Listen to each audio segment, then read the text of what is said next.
Halo, selamat pagi Sobat Sehat. Jumpa lagi di Ayo Sehat, program yang selalu memberi informasi dan inspirasi seputar hidup sehat. Gimana nih akhir pekannya Sobat Sehat kemarin? Semoga tetap seru ya, dan tentu tetap jaga kesehatan. Kita mulai Ayo Sehat bersama saya, Elgin Fridianto.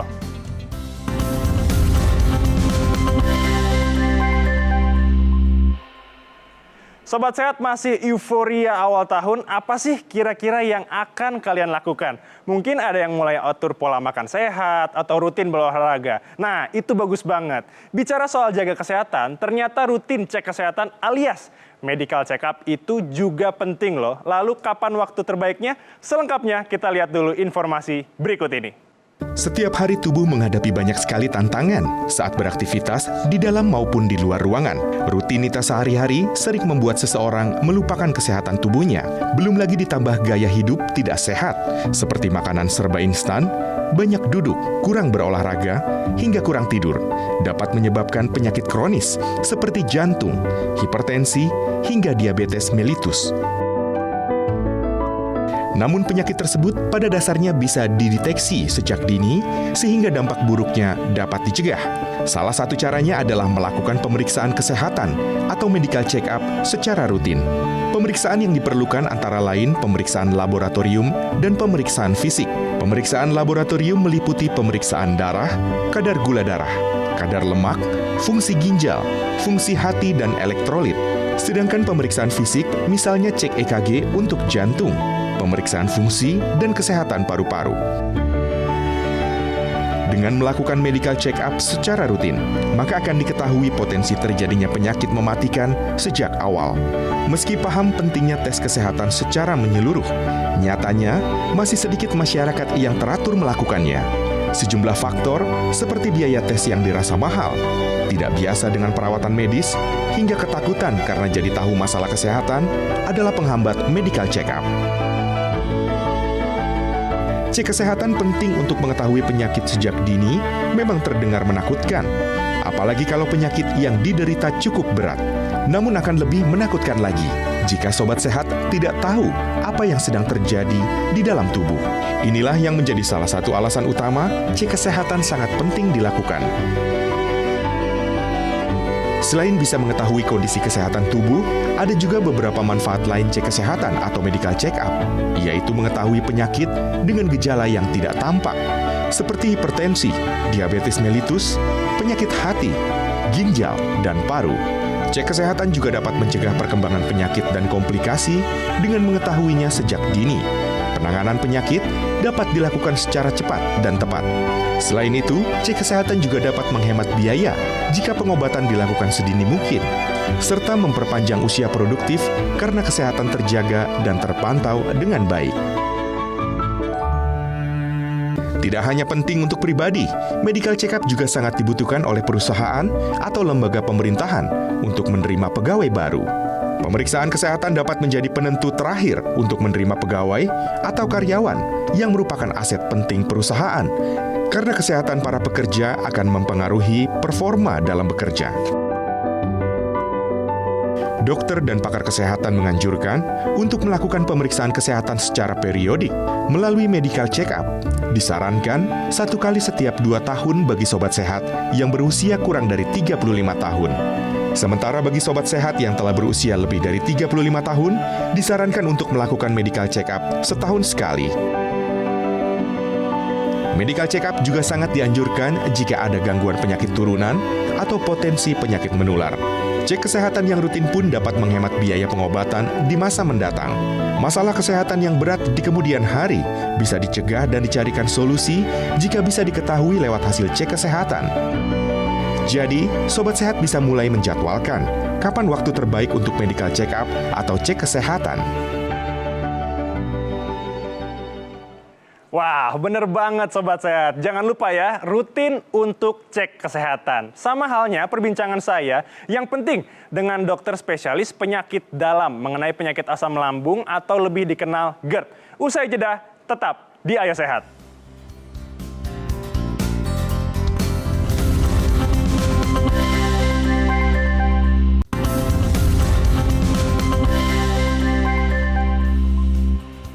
Kembali lagi di Ayo Sehat. Pagi ini saya akan mengajak Sobat Sehat untuk lebih mengenal gejala asam lambung atau sering disebut GERD. Seperti apa gejala dan cara mencegahnya? Simak dulu informasi berikut ini. Penyakit asam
Nah, Sobat Sehat, bersama saya sudah hadir dokter spesialis penyakit dalam, Profesor Dr. Ari Fahrial Syam yang akan menjelaskan lebih detail mengenai penyakit asam lambung atau GERD ini. Dokter, selamat pagi. Ya, selamat pagi. Oke, Dok, sehat? Alhamdulillah. Alhamdulillah. Terima kasih sudah datang ke program Ayo Sehat. Ya. Nah, tadi kan kita sudah melihat informasi singkat mengenai gejala asam lambung naik atau GERD. Nah, kita pengen tahu nih, Dok. Saya dan juga Sobat Sehat penasaran. Sebenarnya yang pertama, MAH dan GERD ini apakah masih dalam satu rangkaian penyakit yang sama? Ya, jadi kalau kita bicara soal MAH itu sebenarnya kan bahasa Belanda ya, artinya itu lambung. Nah, kalau GERD ini GERD ini sebenarnya tadi reflux ya, adanya suatu reflux balik arah ya asam dari isi lambung. Ya, terutama tentu kita bicara soal asam lambung tadi, kemudian balik arah ke atas.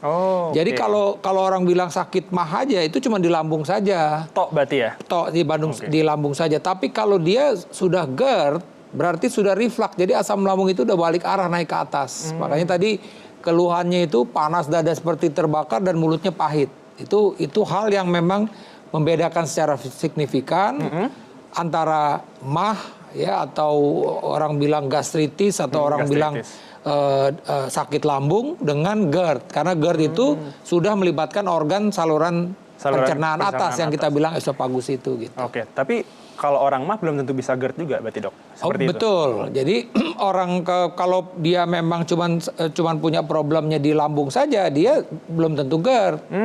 Tapi orang GERD bisa kena lambung juga. Orang GERD bisa kena MAH berarti? Saya ada pasien-pasien saya, Dok, saya panas dada terbakar, mulut pahit. Itu khas. Ya, heartburn itu khas untuk GERD. Tapi saya juga kembung, begah, cepat kenyang. Anda juga punya sakit lambung. Jadi dua problem itu pasien bisa dapat, punya sakit lambung dan punya GERD. Tapi ada orang yang punya sakit lambung saja tidak GERD ada gitu. Jadi atau sebaliknya dia cuma punya GERD saja, lambungnya nggak apa-apa, ada itu pasien. Dia bilang tidak mual, tidak kembung, tidak nyeri, tidak perih di daerah ulu hati, tapi dia panas dada seperti terbakar dan mulut pahit gitu loh. Nah, ini intro yang cukup baik ya, biar masyarakat tahu tuh apa yang namanya GERD, apa yang namanya lambung, apakah tadi bisa kena dua-duanya atau mungkin kena satu-satu gitu. Dok, sebelum kita bicara ke pengobatan mungkin ya. Tadi kan sempat dibilang bahwa ada rasa cepat kenyang, begah. Mungkin gejala-gejalanya seperti apa nih, Dok? Ya, itu kalau yang tadi saya bilang problemnya ada di lambung. Jadi kan lambung ini kan sebenarnya seperti kantong ya, sejatinya itu seperti kantong ya.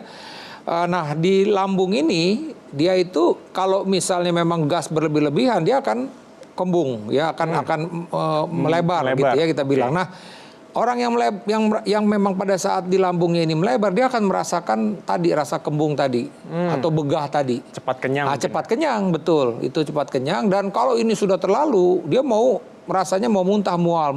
Oke. Nah, pasien GERD itu fokusnya, kalau pasien GERD itu hanya panas dada seperti terbakar, karena sejatinya begini, asam lambung itu pH-nya itu cuma 1 sampai 2. Tapi kalau dia itu, tapi lambung siap untuk menerima pH seperti itu. Nah, kalau kerongkongan kita ini tidak siap. Oke. Dindingnya itu tidak siap untuk Berbeda, menerima pH 1-2. Jadi apa yang terjadi? Ya, pasien akan merasakan panas dada seperti terbakar tadi. Nah, kalau udah sampai di atas itu merasakan yang tadi regurgitasi balik arah, dia merasakan pahit gitu. Jadi itu hal yang kita mesti tahu bahwa gejalanya beda antara GERD dengan sakit lambung. Dengan sakit lambung. Ya. Oke, baik. Nah, Dok, ini kalau misalnya GERD ini diobati, Ya. kira-kira apakah bisa hilang, Dok? Ya, jadi kita bicara soal kenapa orang sakit GERD tadi. Jadi kan tadi disebutkan bahwa sekarang ini dengan gaya hidup yang orang cenderung dengan makan yang berlemak, coklat, keju, lemak segala macam, kemudian tingkat stres yang tinggi, kurang bergerak segala macam, dan akhirnya obesitas, kegemukan. Ini membuat penyakit GERD jadi meningkat di tengah masyarakat. Ya, jadi ini karena tadi faktor-faktor tadi. Nah, sekarang bagaimana kita mengobatinya? Sekali lagi, utamanya adalah memperbaiki gaya hidup tadi. Nah, gaya hidupnya bagaimana tadi? Ya, suka coklat, keju, lemak, ya udah dikurangin coklat keju, lemak, asam pedes-pedesnya itu satu. Kemudian apa gaya hidup lagi? Stres. Ya, kalau bicara soal stres kan, ya apalagi zaman pandemi seperti ini agak susah. Di rumah aja. Betul. Tapi yang penting adalah bagaimana kita bisa mengendalikan tingkat stres tersebut. Nah, kemudian juga bicara soal tidur yang cukup, itu juga penting, dan yang penting lagi adalah aktivitas olahraga itu tadi. Jadi gaya hidup. Nah, tidak merokok dan tidak minum alkohol. Sering pasien-pasien saya bilang, "Dok, saya ini susah kalau nggak stop rokok." Ya susah, Pak. Saya bilang justru rokok ini akan memperburuk keadaan. Ya, pertanyaan kan, rokok diisap masuk ke paru-paru? Tidak, ternyata kan ada juga masuk ke lambung. Si komponen racun dari rokok itu akan merusak klep antara lambung dengan lambung dengan kerongkongan, ya, antara lambung dengan esofagus tadi, dan di satu sisi juga kita kan ngisep itu kan kayak gas juga. Nah, itu juga membuat lambung kita menjadi terisi penuh, berlebih-lebihan. Nah, itu tadi dua hal kenapa kok rokok bisa memperburuk keadaan pasien-pasien dengan GERD itu. Oke. Gitu. Nah, Dok, saya ini sempat baca ada artikel bahwa GERD ini apa betul sih untuk bisa memicu kanker? Gimana, Dok? Kan tadi yang saya bilang, pH itu kan 1 sampai 2, ya, pH lambung. Tapi kalau dia naik ke atas, dia kan merusak, ya, ada perbatasan antara lambung dengan esofagus tadi. Awalnya memang luka-luka, terus kemudian strukturnya berubah, ya, mutasi, dan lama-lama dia akan menyebabkan yang kita bilang pre-cancer dan bisa jadi cancer. Jadi betul, tapi nggak usah takut dulu nih pasien nanti udah GERD jadi kanker, jangan. Itu perjalanannya butuh panjang. Apabila Anda memang GERD, gaya hidup tidak dijaga, makannya masih sembarangan, masih rokok, alkohol, gemuknya juga nggak bisa dikontrol. Nah, itu bisa seperti itu. Tapi in the future jauh panjang. Cuman memang apakah bisa? Bisa, saya bilang. Tapi itu panjang ceritanya. Jadi oleh karena nggak langsung berarti ya, Dok, ya? Panjang sekali butuh waktu, karena tadi ada tahapan-tahapannya. Dia mulai dari rusak, luka dulu, sampai kemudian mutasi. sampai terjadi mutasi, terjadi yang kita bilang pre-cancer, sampai dengan cancer, dan panjang perjalanannya. Oke, nah Sobat Sehat, tadi dokter juga menjelaskan bahwa ada beberapa makanan yang sekiranya harus dihindari ya, Dok. Betul, Nah, betul. Tapi nanti kita akan jelaskan bersama Profesor Dr. Ari usai jeda, tetap di Ayo Sehat.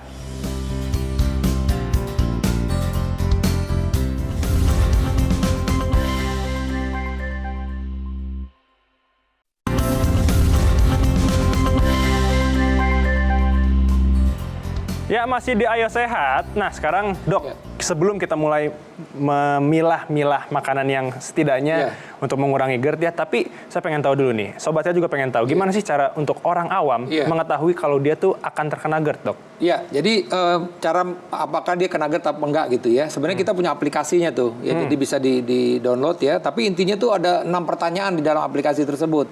2 pertanyaan itu adalah pertanyaan yang memang gejala utama tadi yang saya bilang. Jadi GERD itu tadi apakah Anda merasakan panas dada seperti terbakar? Jadi ada pertanyaan dari waktu. Kalau dia jawab tiap hari itu poinnya 3 di situ. Ya, kemudian yang berikutnya, apakah Anda rasa regurgitasi, maksudnya itu mulut pahit, ada balik arah itu. Itu kalau tiap hari juga 3 poinnya. Nah, 2 pertanyaan berikutnya yang menyingkirkan. Yang menyingkirkan itu apa? Kalau dia bilang bahwa dia tidak mual misalnya, itu tak jadi 3 misalnya gitu. Kenapa? Karena memang kita mau cari fokus ke sini. Kemudian yang berikutnya lagi adalah nyeri nggak di ulu hatinya. Kalau dia nyeri ulu hati dulu malah menyingkirkan. Jadi kalau dia tidak nyeri ulu hati, 3 poinnya. Di sini aja udah 3 ya kan 6 udah 12. Nah, yang 2 itu terganggu malam hari sampai terbangun dan yang berikutnya adalah kalau lihat setiap hari kalau pas kambuh dia selalu minum obat. Nah, baik. itu ada bisa di-download di aplikasinya mengenai GERD-Q itu istilahnya. GERD-Q, Jadi masyarakat nanti bisa ngikutin dan dia lihat skornya. Oh, dia kemungkinan GERD gitu. Oke, nah kita lanjut ke sini, Dok. Ya. Nah, ini udah ada berbagai macam jenis makanan dan minuman dan tentu ada buah. Sekiranya yang seharusnya dihindari mungkin, Dok. Apa nih, Dok? Mungkin pertama mungkin saya mesti ngomong dulu nih. Kalau kita sehat, lambung kita tidak ada masalah, kita tidak GERD, ini welcome. Aman semua. Aman, tapi jangan boleh berlebihan. Nggak boleh berlebihan. Oke, dicatat Sobat Sehat. Kita mulai. Yang utamanya apa sih sebenarnya ketika kita ini memang lagi kambuh nih, GERD-nya itu tadi ya. Tadi panas terbakar mulut pahit. Sebenarnya coklat sama keju. Komponen daripada coklat dan keju ini menyebabkan pengkosongan lambung itu menjadi terlambat. Lambung itu seperti kantong. Dia akan bekerja ya 6 jam itu makanan di situ akan turun. Nah, kalau kita terlalu banyak mengkonsumsi coklat dan keju ini, pengosongan lambung jadi terlambat. Dan satu hal lagi, dia ternyata membuat klep ini lemah antara lambung dengan kerongkongan. Kan sejatinya kalau makanan itu sudah turun ke dalam lambung, itu klep itu akan nutup begini, rapat, selesai gitu rapat gitu ya. Ini makanan di lambung. Nah, kalau dia ada GERD, ada karena memang klepnya tidak menutup secara normal, ada space aja gitu, dia akan balik arah.